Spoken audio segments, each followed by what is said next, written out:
Hey everybody, this is Howard from AV Transfers UK with a very cool new gizmo. When I say new, I mean new for 1980 something.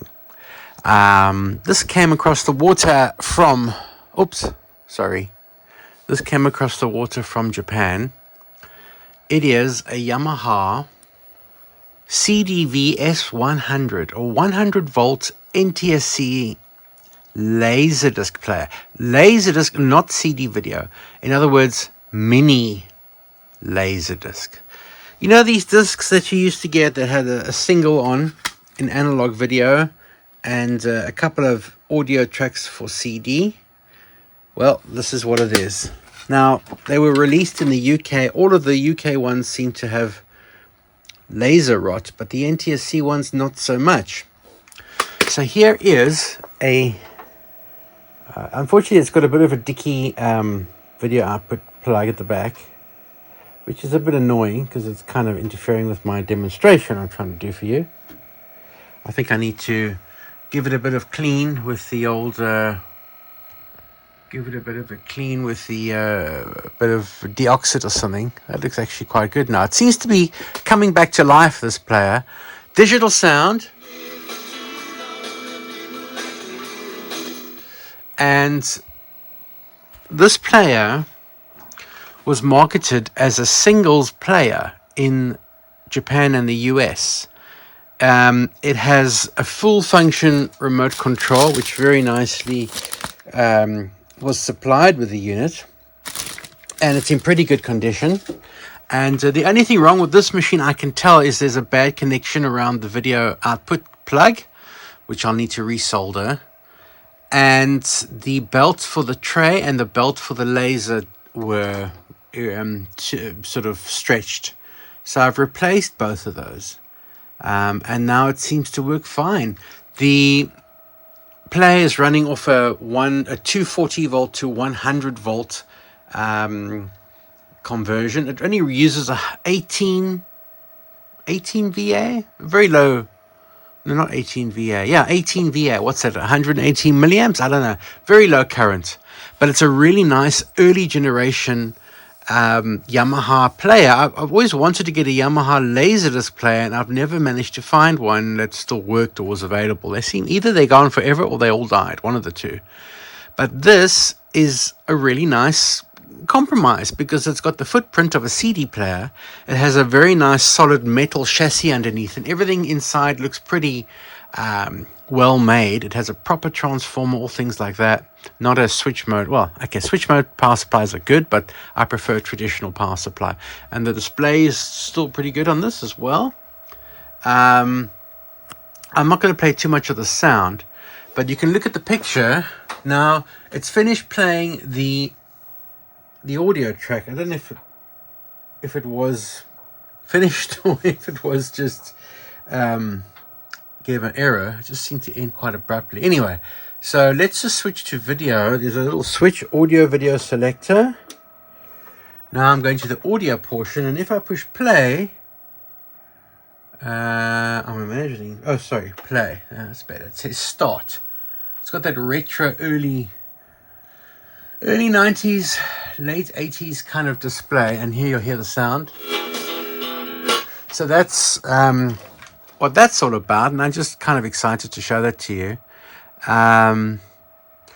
and just show you what's on this. This has got a little problem at the back with this video output, I'm afraid. It's very finicky. If I touch it, it just stops working, so I need to fix that. It also has a loop through for antenna. It modulates on channel 1 and 2. I guess the American version would be 3 and 4. It's only NTSC, and you can see there it's I guess, I don't know what I can tell from the serial number. They made a lot of them. 47,628. I guess they made a lot of them. I don't think it's that uncommon, but it's not something I'd seen in the wild here in the UK. Or anywhere else, in fact, I've been. But I saw it online somewhere. I thought, well, I must get one of those. It didn't cost a lot of money. And it seems to be a really nice CD player, so you know, it's kind of dual purpose. What I do quite like about it is if you hit eject, it has a very slow open. Look at that.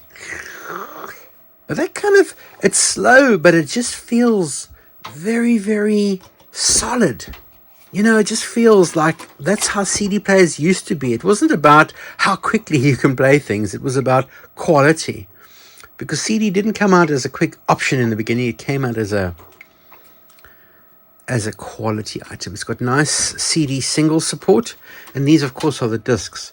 I have no idea why the NTSC versions were still printed in the UK by the same factory. It says made in the UK there, which I find very strange. This I got from somebody in Paris, but I don't understand why the UK was making NTSC and PAL versions. The PAL ones are terrible. You can never even get a picture out of them unless you're just randomly lucky.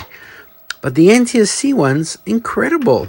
Just they seem to work. This will obviously play in the traditional Laserdisc player as well, not just in this machine. But there we go. So when you hit play, it automatically defaults to the audio, and you can skip through it using that. Or if you hit this, it's very interesting. This isn't just a touch button. It's actually a click in button. Listen.